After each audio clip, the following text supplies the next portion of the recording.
We're heading east up over the Cascade Mountains, and we see where they're doing a lot of salvage from the devastating forest fires of last summer along the Santiam River, and then finally we're to the desert. Our first stop will be Hart Mountain Antelope Refuge. There's a super nice hot springs there, and we can camp overnight there for free. The next morning, as soon as it was good and daylight, we decided to go down and check the little hot springs at Hart Mountain. This is in a little enclosure, supposedly to look a little bit like an old homestead shack, but it's not been here a whole long time. I look and see the outlet from the hot springs is putting out a good amount of hot water, and it's going right into Rock Creek. And Rock Creek has some nice little fish in it that are always jumping and a lot of fun. We see the wild iris are in full bloom now, and it looks like Marge is gathering up a bunch of stuff. I guess maybe that's her towel and stuff. She's figuring on trying out that nice warm water, and that water is just a perfect temperature, and it's in most areas of the pool is shoulder deep, although right where the ladder is over Marge's head.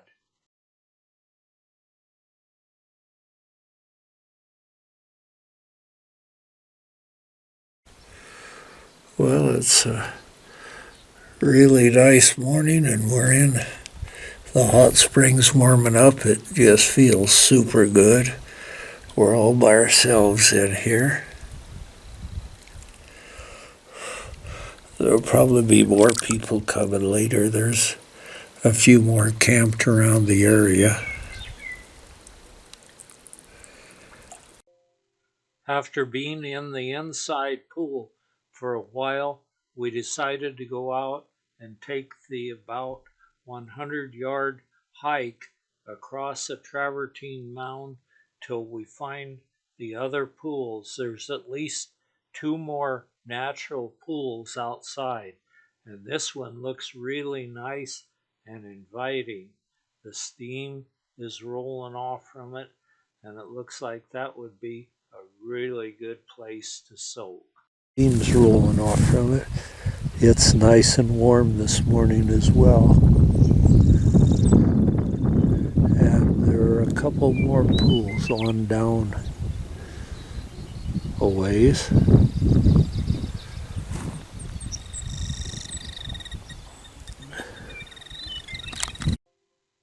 We've already had a real nice morning soak, so we're going to get in the vehicle and go on out and see what the early Americans left for us to admire out on some of the rock cliffs.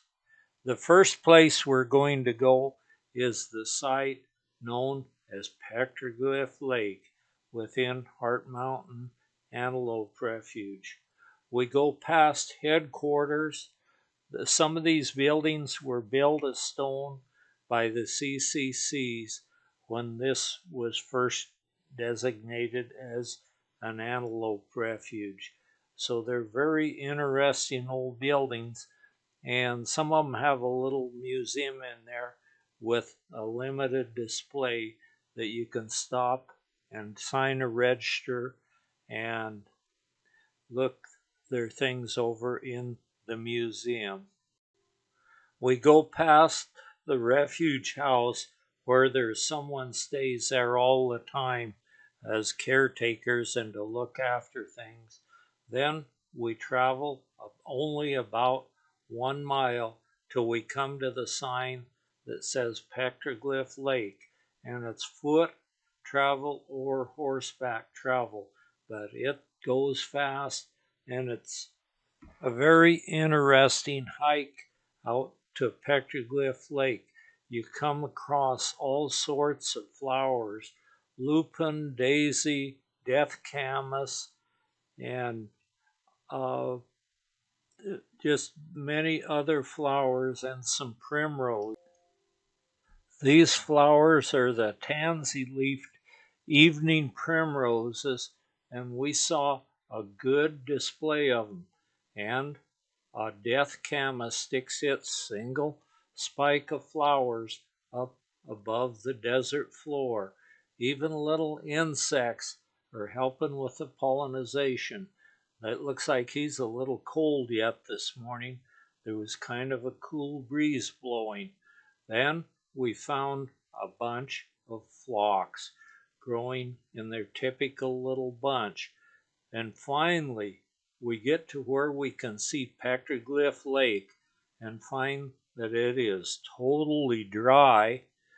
The only thing there is a little ring of these evening primroses all around where the water once sat.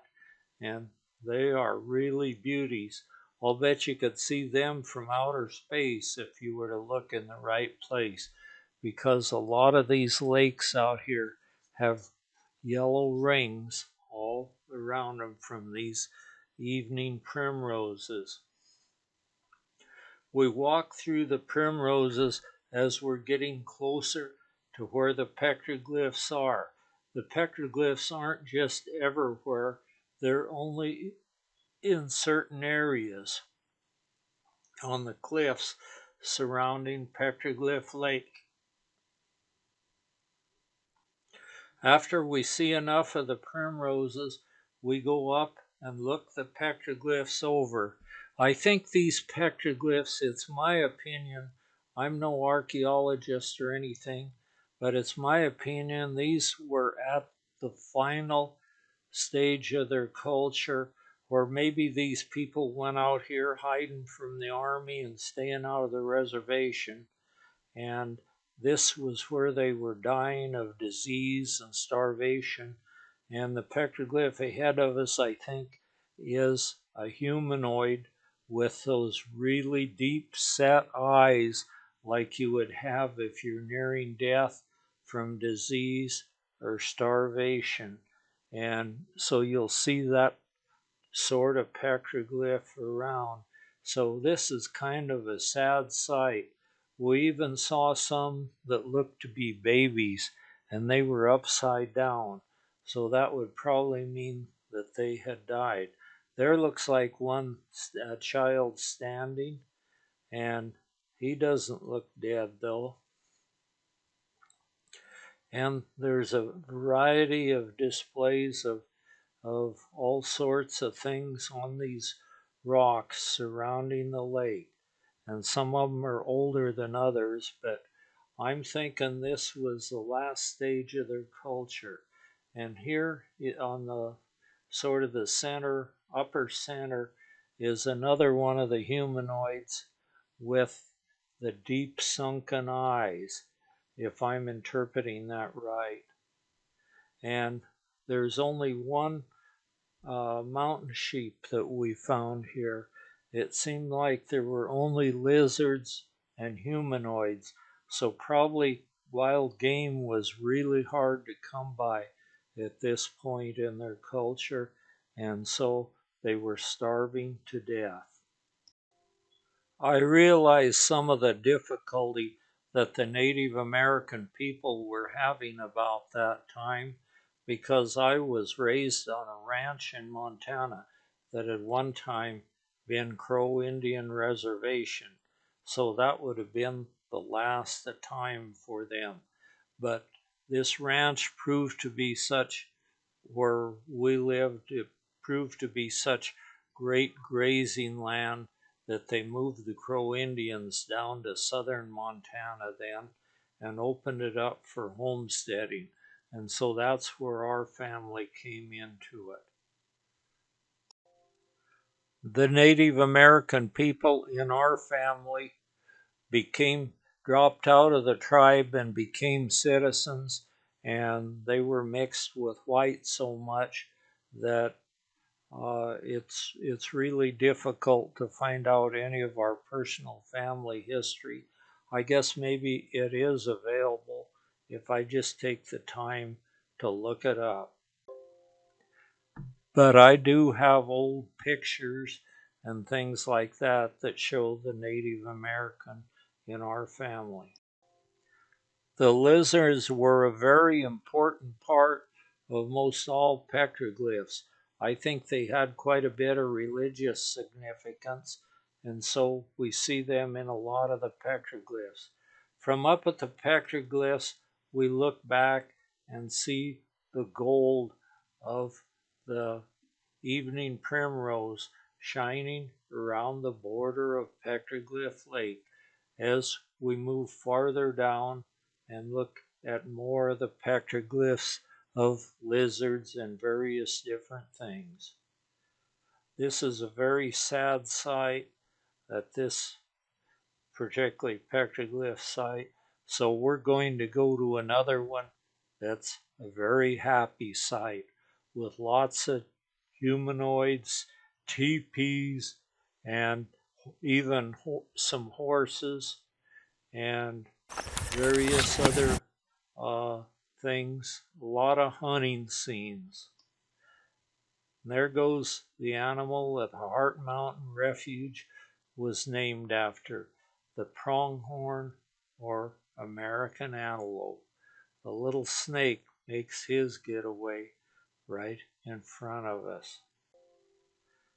This little snake that's sneaking off ahead of us is a great Basin Gopher, and you can tell them by the slender shape of their body, and also they don't have a real wide head like a rattlesnake.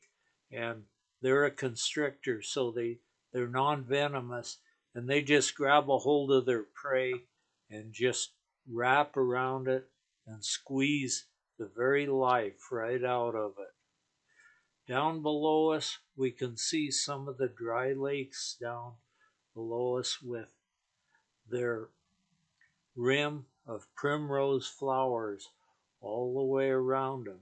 This lake we used to fish in years ago and catch really big crappie, but nothing now. There are numerous lakes at the foot of Hart Mountain, just an entire series of them, and some of them have a little bit of water in them while others are completely dry. And in a good water year, there's actually little channels leading from one lake to the other. But they all seem to have their typical row of primrose flowers growing around the edge. And one of the lakes that's doing good for water is Hart Lake, and it's a really big lake, and even the white pelicans are out here scrounging for food, and you can even we follow along the backside of Hart Lake on a true track road, and then we come to the Petroglyph site, only to notice there's been some vandalism at this site. Someone's taken a spray can and put all kinds of disgusting things on an important archaeological site.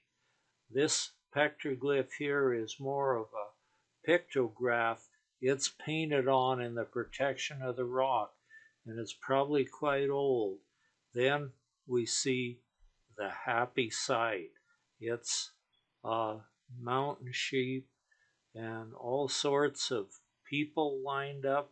They all have different headgear on, and then there's some more of the little, these are what they call the almond-shaped humanoids.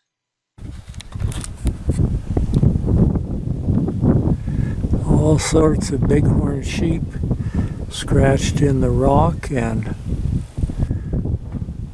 lots of humanoids.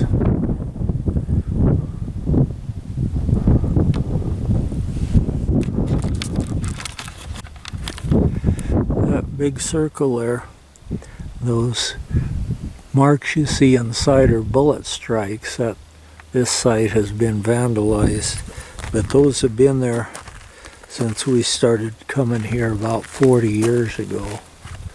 So they're nothing new.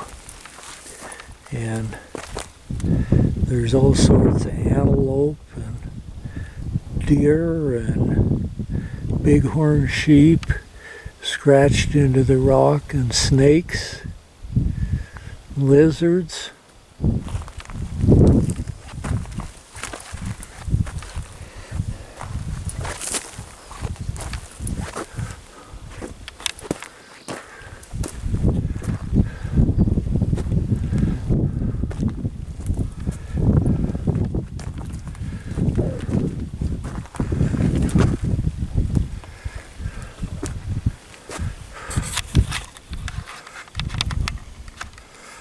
I don't know what that symbol means, but I've seen it in a lot of sites. And here's some of the flower people.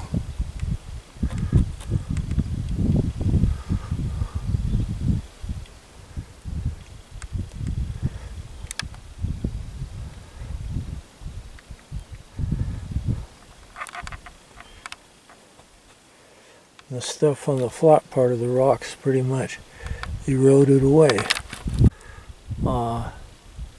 Farther south. So where's the horse? It's farther south. Apparently their village site was on that rock. A whole bunch of little wickiacs like they lived in. And they lived right here above the marsh, so they had access to all sorts of reeds and cattails and everything they need to build their shelters. And also the cattails were great food, and lots of roots to dig down there.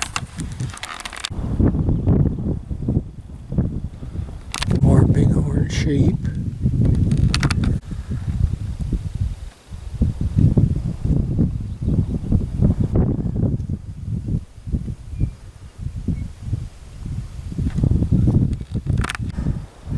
And there is the horse petroglyph.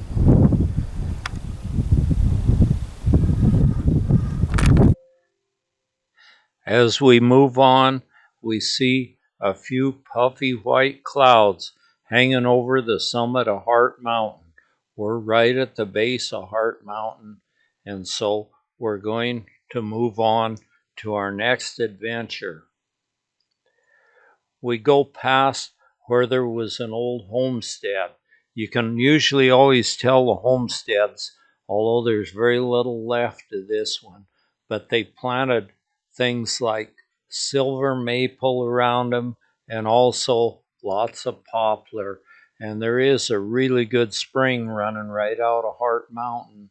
And so it's kept these trees that would normally need to be irrigated, it's kept them sub-irrigated, so they're doing great, even though there's still no one living here. We're following along the boundary of Hart Mountain Refuge.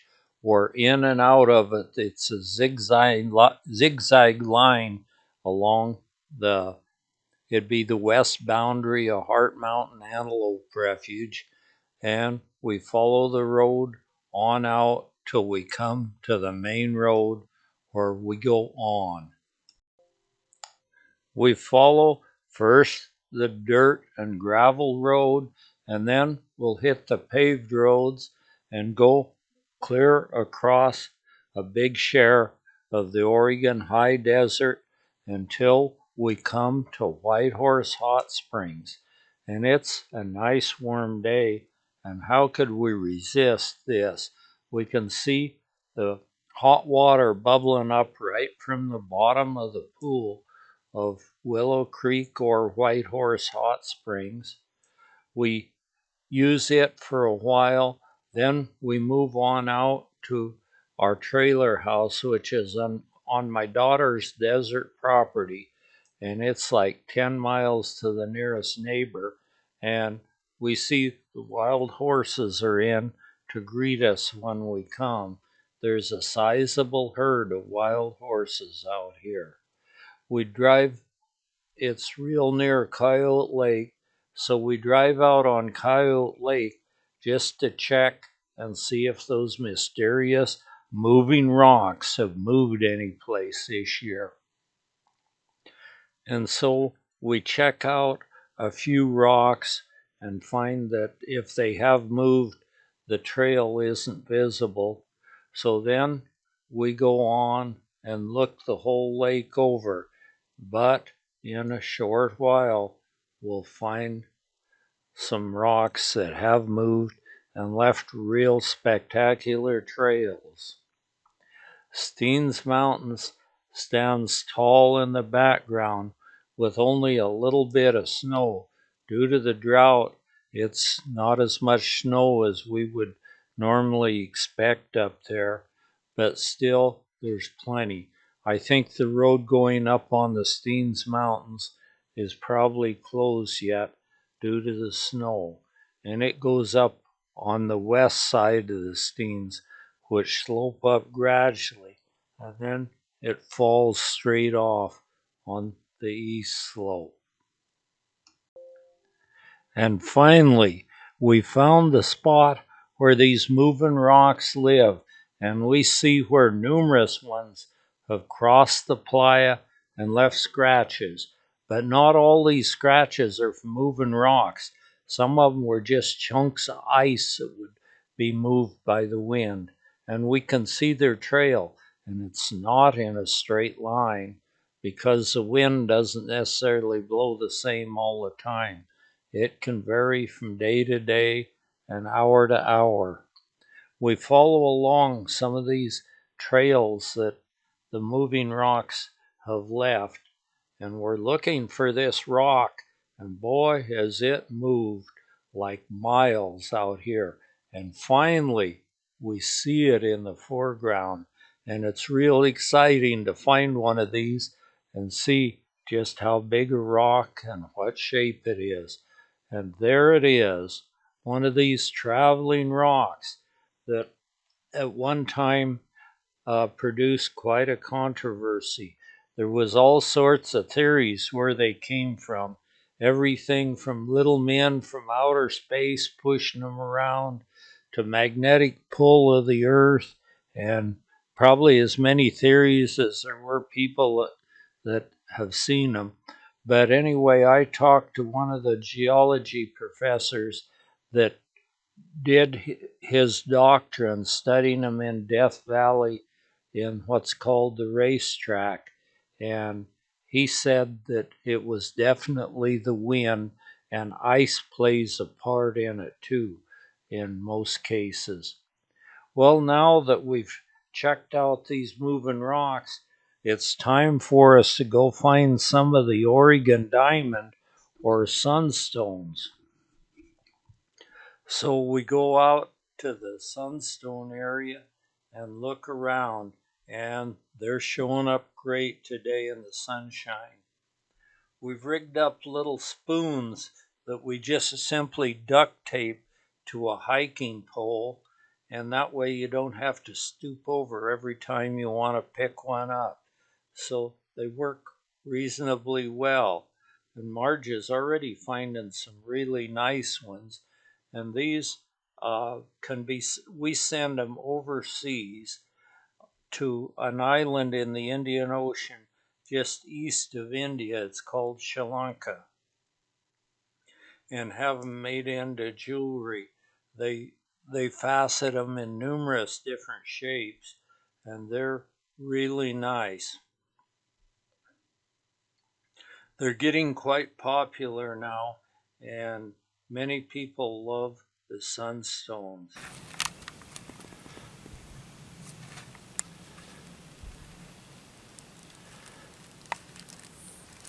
There's a small one right here.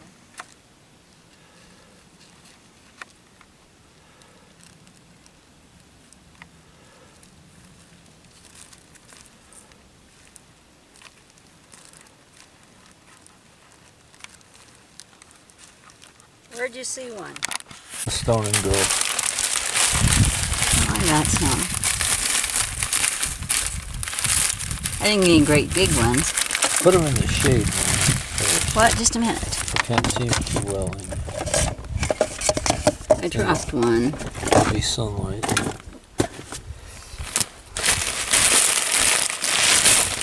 This is just rock.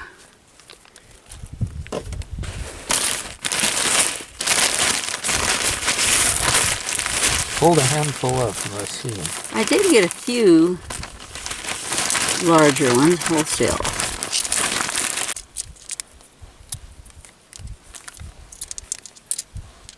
Put them in the shade where we can see. The shade, not the sun. Yeah, there. Here's some of my bigger ones. Yeah, that's. Meanwhile, back at the ranch, the ground squirrels are keeping an eye on things and watching after everything while we're gone. So when we get back, we have to pay them in peanuts. So they're working for peanuts, I guess you would say. And they sure love the peanuts. And of course, we pour them out a little dish of water. They don't have to have water. They can go their entire life without one drink of water because they have the mechanisms within their body to make their own water. But that doesn't mean they wouldn't like a drink if someone were to pour it out. Why would you want to make something when someone else will give it to you for nothing? We've been feeding these little antelope ground squirrels here for a number of years, and so each of them has an individual personality. So by watching their personality, we know just who's here eating from the peanuts. And there's one that has his tail kinked over his back, and it's off at an angle, so we call him Kinky. And there's another one that likes to stretch out on the ground and enjoy the coolness of the ground, and so we call him Stretch. And then there's one that we named after the old homesteaders, so we call him Duncan. Now we're getting ready to head out.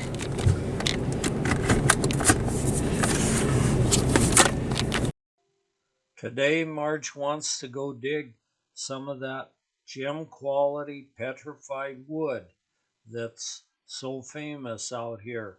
So we moved down our little road. This was at one time an old Indian fighting road. Now it works really great for access to Annette's property. And it's like 8 miles out to the county road, but that's okay.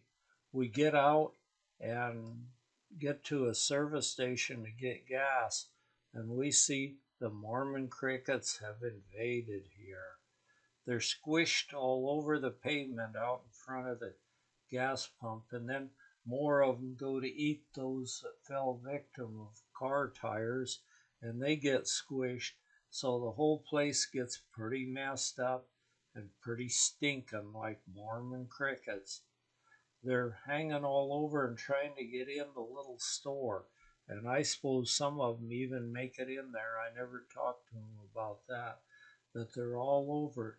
If somebody has a good recipe for Mormon crickets, I think they'd probably appreciate it there. Looks like that Mormon cricket's looking for a job. He's by the help wanted sign, and then the rest of them are probably looking for work too. And so they're just hanging out there cooling, waiting for their chance to go in and get interviewed.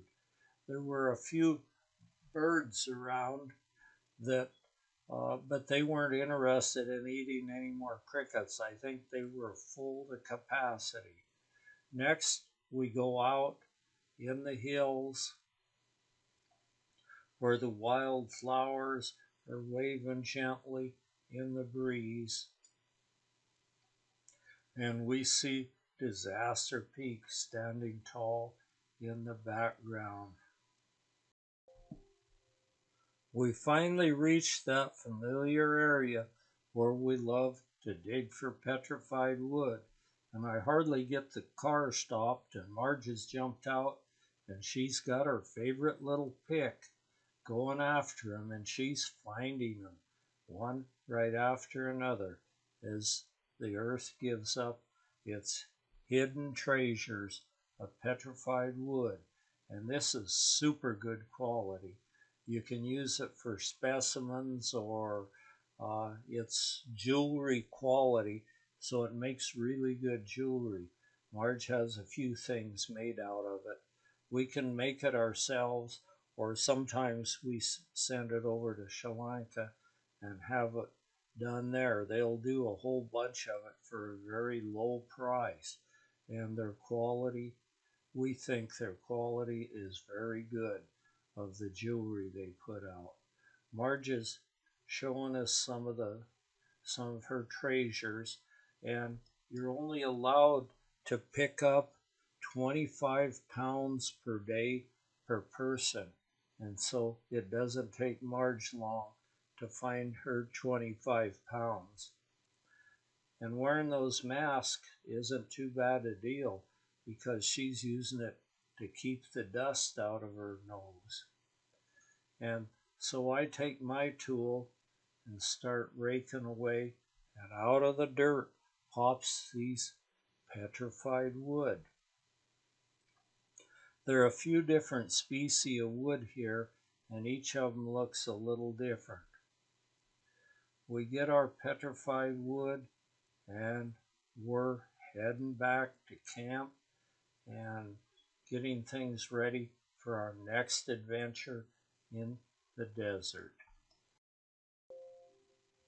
This is cow country, and every place you look, you see cows alongside the road and everywhere.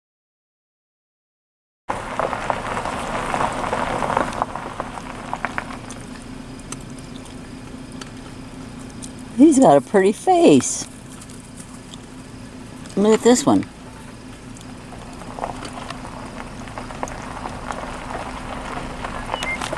As long as we're making a video, the old bull doesn't want to be left out, as he's grazing alongside the road, and he takes time from his busy schedule of eating to give us a quick glance, and then back to eating again.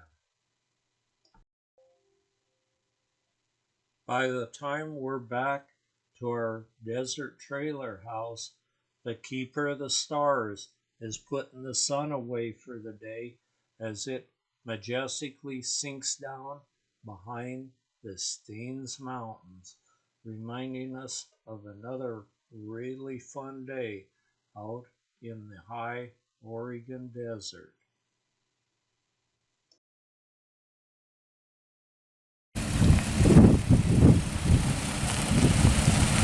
We had a long day. We got our petrified wood.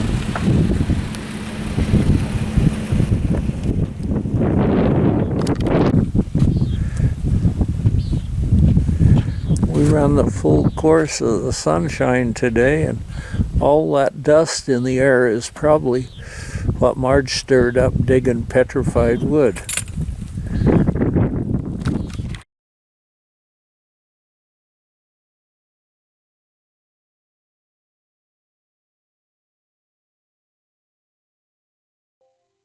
We find this petrified wood in all sorts of different colors and different shapes and different grain patterns in it. Some of them have really large growth rings, while others have very tight, short ones. And so it's a very interesting thing to look at, and to also to be able to collect it. I've always loved petrified wood. There's nearly no end to the things you can do with this wonderful petrified wood, and sunstones as well. Here's some of the stuff Marge has done with it, making her jewelry with it. And by the way, she never sells any of it. She needs all of it that she can find.